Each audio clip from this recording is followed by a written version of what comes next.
What's going on, everybody? Today I have a very special guest, or at least special to me, I should say. Hannah, please just introduce yourself. I'm not going to do you a disservice. Hi, my name is Hannahri Williamson. I'm an illustrator and cartoonist from Aberdeen, Scotland, Granite City. Woo woo. I have been working on a comic called It's Probably Nothing with Kai Brown for Apollo City Comics, and my Kickstarter is finished on Monday. What is the date today? I think Monday's the Monday the 4th. 4th. So it's very tight turnaround for us. That's fine. Um, so, Hannah, you reading anything right now? Or are you busy drawing books and doing that sort of thing? I'm not going to use the excuse of I'm an artist, so I've never got any time for reading. My partner is a comic book writer and comic book fan. Same with me.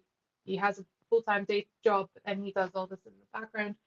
And I'm very fortunate that he does a lot of collecting. So I basically go at the back of him 6 months later and read whatever he's bought. So I've been reading the Absolute Batmans recently. I'm on to issue 4. And I was reading the Wonder Woman and the Martian Manhunter up until recently. So they're Okay. really good. And I work as a teacher in a secondary school full time, so I read an awful lot of, the DC YA books like uh, Beast Boy Loves Raven. Um, Oh, yeah, sure. And they're like the compact versions too, right?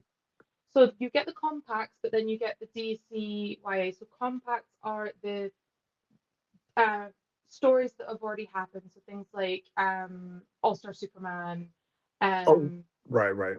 whatnot. Whereas the DCYA books are new stories that have been written for younger audiences, but they both, you're They're the right, same trim size, right? yeah, they're Okay. kind of like an oversized manga size Yeah, I with think I have little hands. I don't know if it's technically a YA book, but I have one of the Static Shock ones that's that format. Um It might well be. Oh, there was the Barda was amazing. There was Barda. There was yeah, there was loads. I've fallen behind, but I've been trying to pick them up as they've been bringing them out, so I keep on top of them. right. Okay. Well, no, that's cool. And I am not caught up on the Absolute Batman stuff either, or I mean, any of the Absolute stuff actually. I'm trying to hoping that maybe May is the month where I actually finally start doing some stuff with that. Because I have all the trades of the Trinity finally. We'll see. I don't want to commit myself to anything and then be like, a year from now, I still haven't read any Absolute stuff. But I'm hoping to make May when I do that. I've noticed that because I'm a teacher, I track my reading and my reading spikes. Strangely, our summer holiday is July to August. Funnily enough, so I Hmm. get a lot of reading done around that time. Yeah, weird how that works. So all right, so you're reading the Absolute stuff lately. What would you say though is your favorite comic book ever? Middle West by Scotty Young, and I can never remember the artist's name. I'm Jorge Corona. terrible. That's it. Yep. The I really love the juxtaposition between the actually quite serious storytelling of trauma and um, generational trauma, Hmm. the way the one character's behavior can impact another, with um, the slightly like very stylized, illustrative. It's almost like a children's book the way that the art is drawn. Yeah. Um, and I love the allegories in the artwork and the style, and it you can kind of see a lot of emotion and heart has been put into that story. So that's one that I seem to keep going back to, and it's one that I've read more than most of the other books in my collection. So Okay. No, that's cool. I love Middle West. I've only read it once. I don't really do a reread very often of anything just because I feel like I have so much that I still haven't read yet. mm. But yeah, I would put Middle West. I believe I put it as like one of my top 5 like image books. So like it's up there for me. Like I really enjoyed it, and honestly, I remember as I was reading it, I wished that it had lasted a little bit longer. I definitely feel like I could have read more of it. I feel like certain things could have gone on a little bit longer, and I would have liked to see them. But Mhm. yeah, Middle West, fantastic. Excellent choice. That's awesome. Thank you. So what got you into comics in general? You know, did you walk into a comic shop one day? Did someone hand you a comic, or you know, what's your story? So I trained as an animator before I became a teacher. Um, I went to Dundee University, and Dundee actually has a comic book um, module as part of the art course, and then you can go on to the comics masters there. Um, so my interest in storytelling and sequential storytelling actually originally comes from cartoons and animation. Don Bluth, Atlantis, uh, Treasure Planet, all of these kind of stories are what's got me into storytelling. And then when I went to university, my specialism was storyboarding and compositing. So I was both ends of the process. The But also, honestly, the main thing that got me into comic books is my other half. I always had like a interest in comic books. I really liked children's picture books. I had Mhm. read some Batman before I met him, um, but he supplied me with the Green Lantern books, some really amazing stories, Spider-Man stories. Was it Grim Hunt? And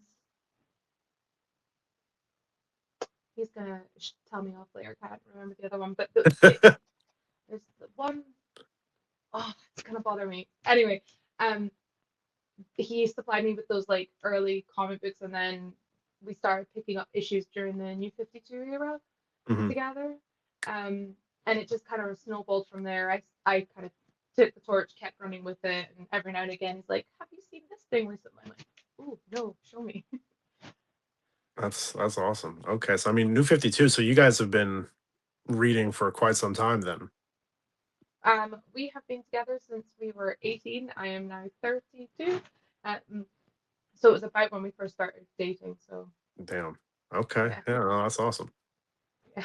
It's been a while. So as an artist, how long have you been like drawing? I guess like everyone, I don't know, like, are you one of those people that was like, oh, I've been, you know, drawing since I could pick up a crayon, or like I picked it up when I was 13, or like, Um, since I could pick up a crayon, um, I was that kid that you saw scribbling the early 2000s anime angel girls from the Mhm. music videos and AMVs. I was an anime manga person, so obviously I wanted to draw anime and manga. Um, but yeah, just from a very early age, and then I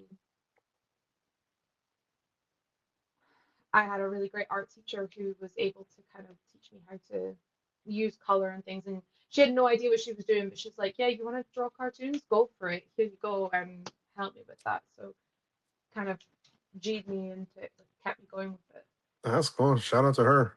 it. She's a really good teacher. So what what made you go from just casually doodling, so to speak, to actually be like, hey, let me get into this comic creation side of things?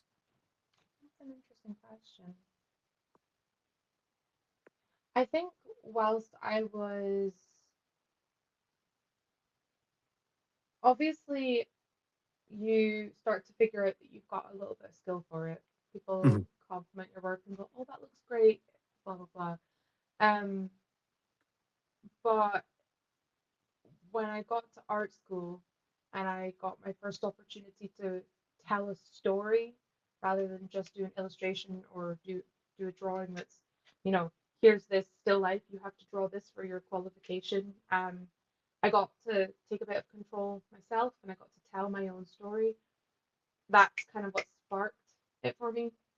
One of Okay. the first one of the first projects I did at university properly was a concertina illustration as part of I'm sorry, it's midnight here, so I'm a little bit sleepy. Um, And as part of an illustration project, and I got to use that as an opportunity to tell a personal story from when I was growing up, and I realized that that was a really good outlet for telling those stories and kind of I've been going with it ever since. Okay. Oh, no. Okay, that's cool. For a second I thought you were gonna say that it was also, partially Connor's influence, but I I mean, it was the thing is like I don't want to keep talking about Connor in that way, but me and my other half started going out when I was 18. So he was around about the same time as when I was figuring out what kind of art I wanted to do, what kind of stories I wanted to tell, what kind of okay. art career I wanted to do. And he was so supportive at every step. Every time I showed a slight interest or something, or I talked about something, he'd be like, "Oh, that's really cool. Here's a movie that's kind of like that. Here's a comic book that's kind of like that. Hannah, that drawing's really cool. You should have a look at this illustrator."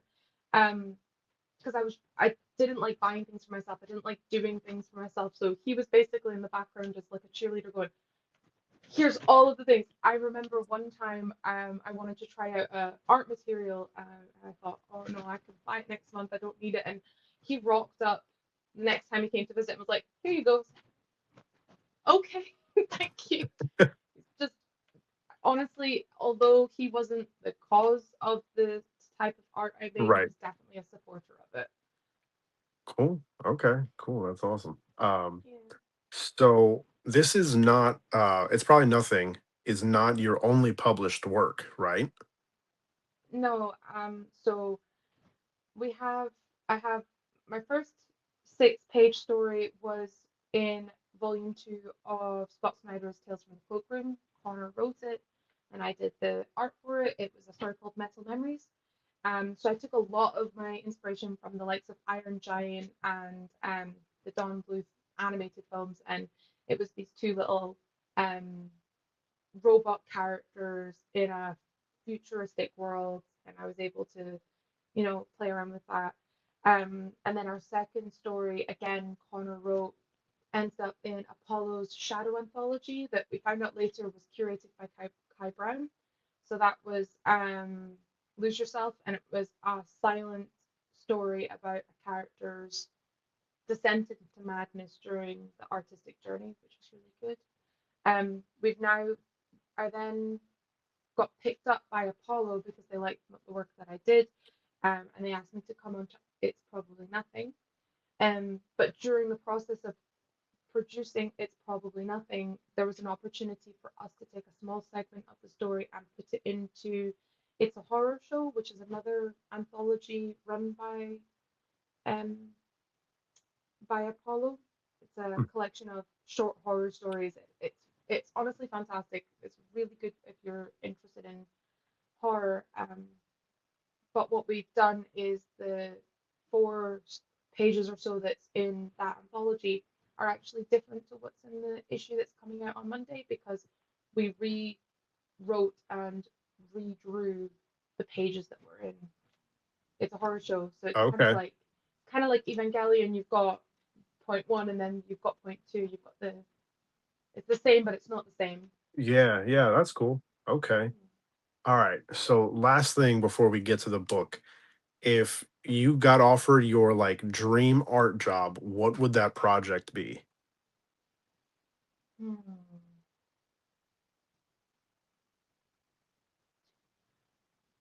I think I would enjoy drawing. Actually, do you know what I would enjoy drawing? I would enjoy drawing Bizarro Okay.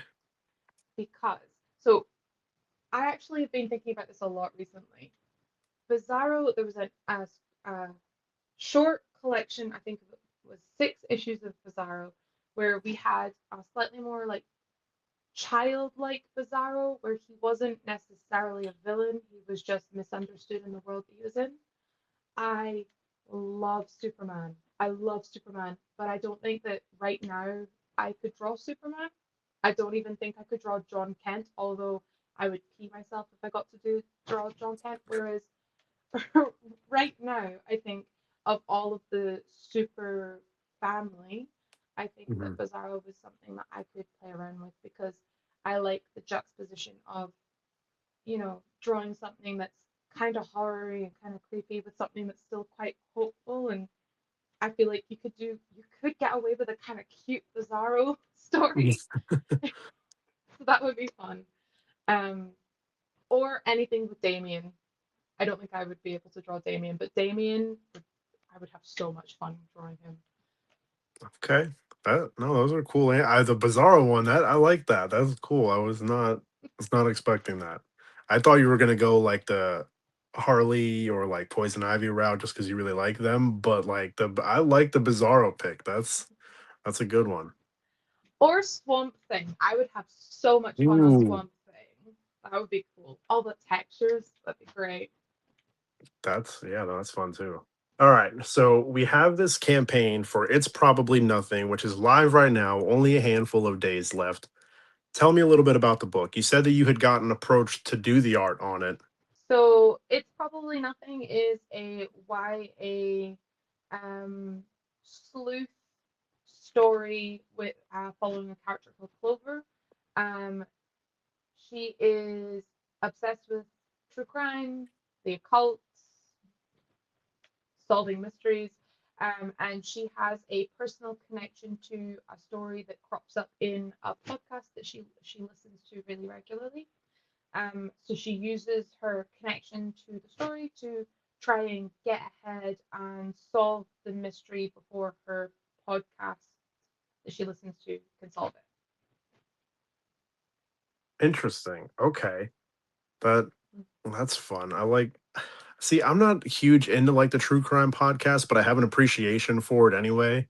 Like I don't know why. Like I would never go out of my way to listen to it, but that kind of thing still fascinates me. Like my old roommate used to listen to a bunch of those like crime ones, and I'm like, this is interesting. Like I would never in a million years try to like out sleuth someone and be like, "Ooh, can I figure it out?" But just the idea of it, like it's absurd, but it sounds kind of fun.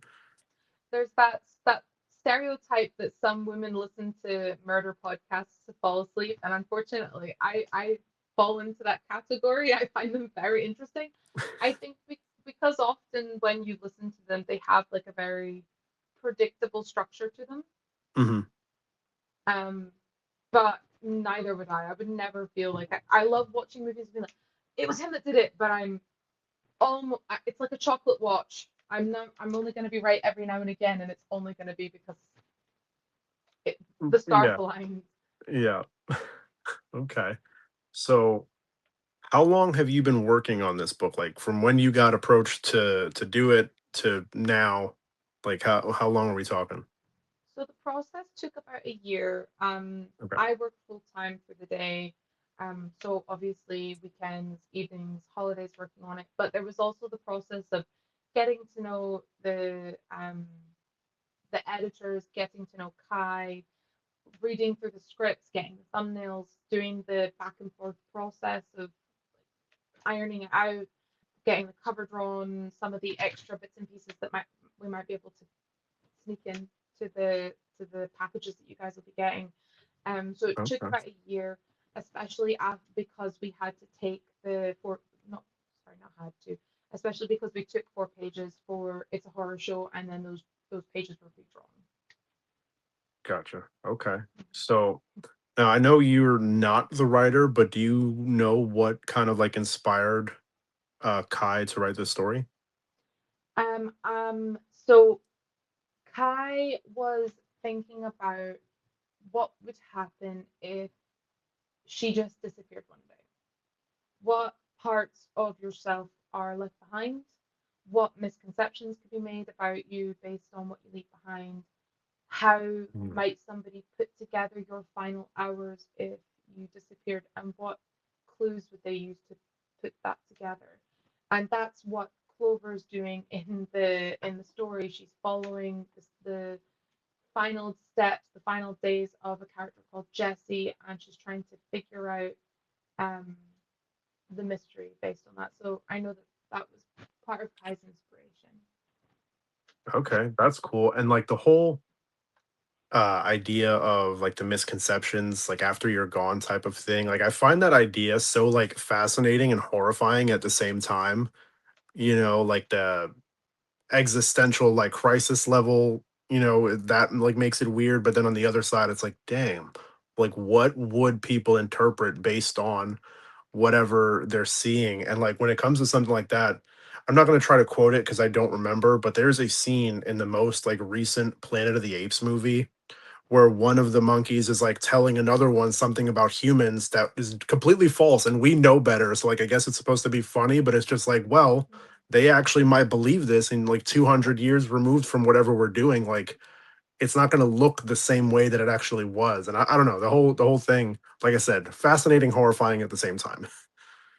That actually happens in a book series that I'm listening to the audiobook for Dungeon Crawler Carl. Oh yeah. The human race gets basically wiped out, and the people that are left to do this battle royale dungeon crawl type situation. But the way that the spaces that they're working are built, the AI has basically been looking through the internet loads before they make up all the places, and some of the twisting and warping of human culture is quite interesting. Okay. I hear so much about the dungeon crawler crawl thing and like part of me wants to get into it and part of me is like I don't really like do I need to find something else to dive into? Like I'm hesitant, but It's a very easy entertaining thing to listen to that has actually got quite good heart string running through it. So I would recommend it if you have the time for it. I yeah, I might have to suck it up and try an audiobook for once. I've never done it. I just like part of me is like I don't know if that would be for me, but I might have to make an exception and give that a shot given the hype. Yeah, as an artist, audiobooks are my friend because I can draw while still listening to the story. Yeah. That I wouldn't be able to normally read otherwise. Right. Yeah, of So course. No, that's actually a very good point. that's where the podcasts come in as well. Yeah, yeah. So, do you know like roughly how long this book is supposed to be? I know that issue 1 is what's on uh like the campaign is live right now. Issue 1 is live. Do you know how many issues roughly this might end up being? So the first book is 28 pages, and I think we've got 4 to 5 issues planned. The scripts are Okay. written for everything. The character designs are done for all of the characters across the books. The concept art has been finished, and the first book is actually fully completed. The art is done, the lettering is done, the graphic design of putting the book together is done, and issue two's thumbnails are on their way to completion. So we're hoping that issue two can be launched early next year for Kickstarter. Okay, cool. So you won't Um have a really long wait between issue one and issue two to see this love book. that. Definitely love that. And sorry, did you say how much of issue 1 is complete? All of it, it's all finished.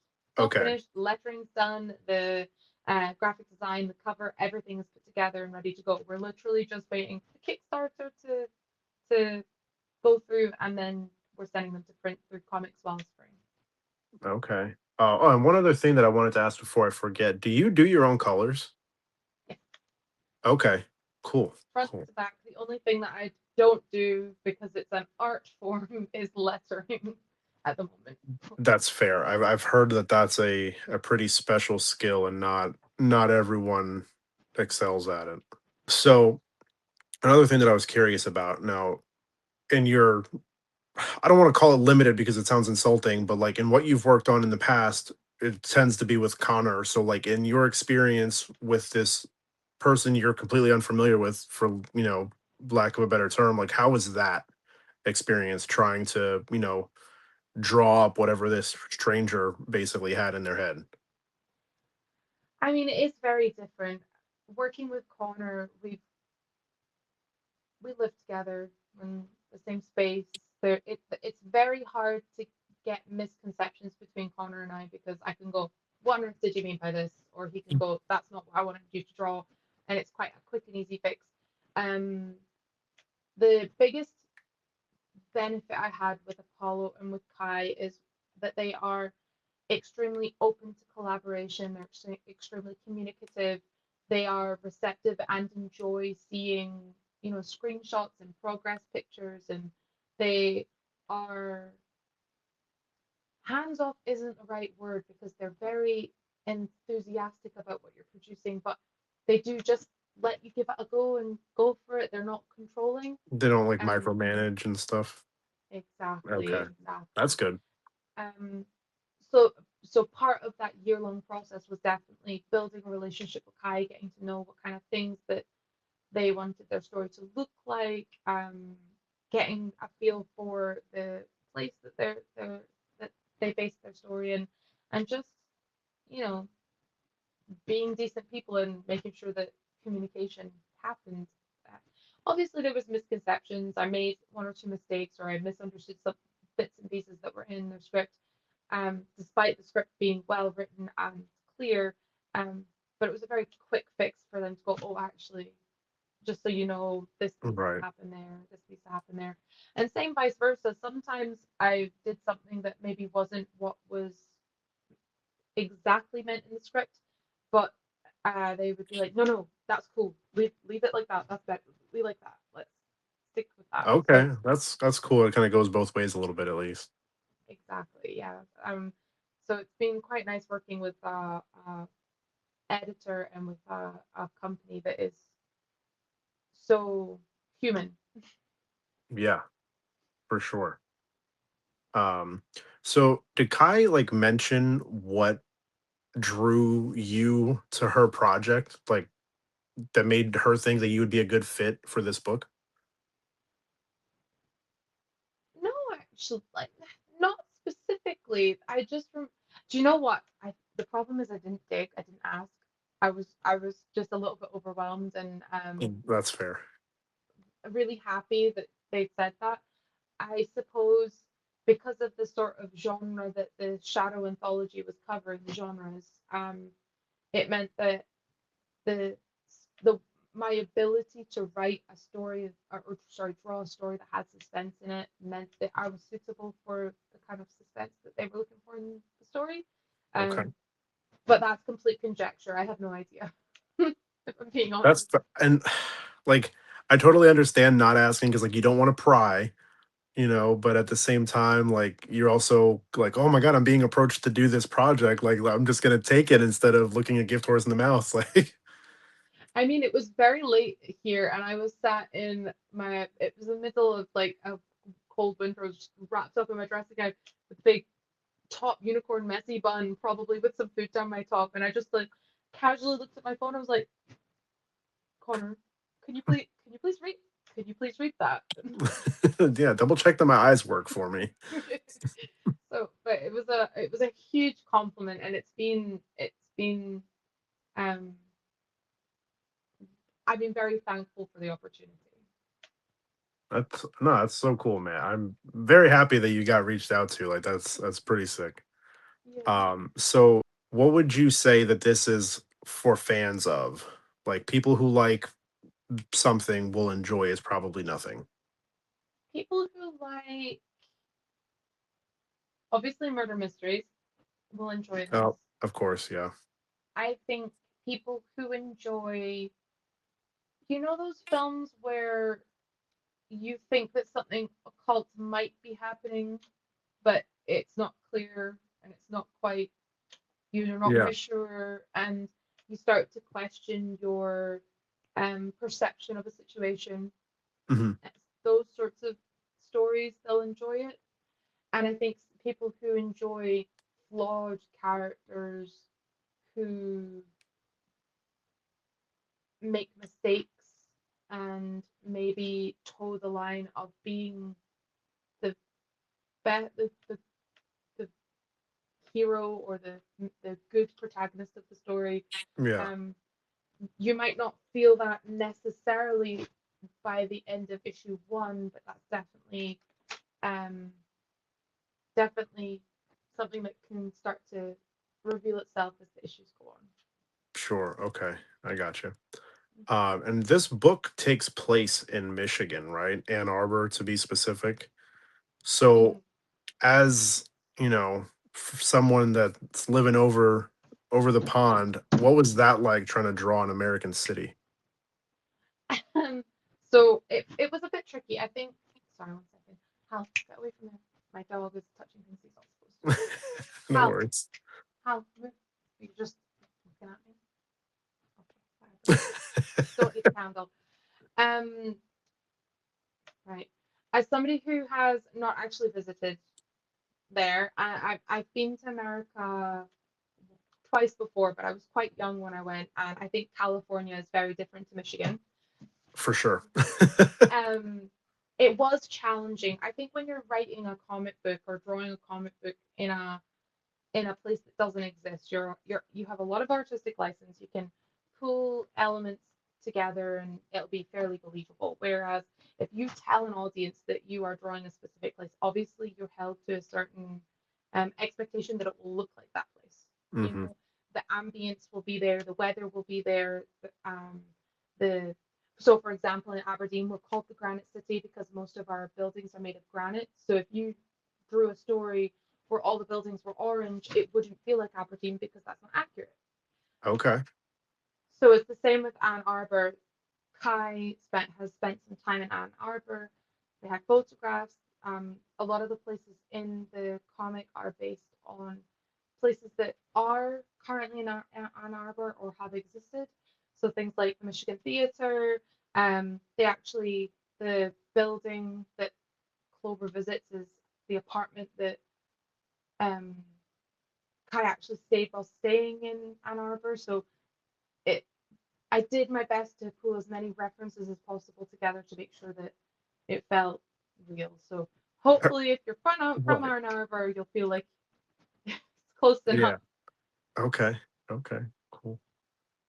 So what kind of rewards can people who back the campaign expect for this project?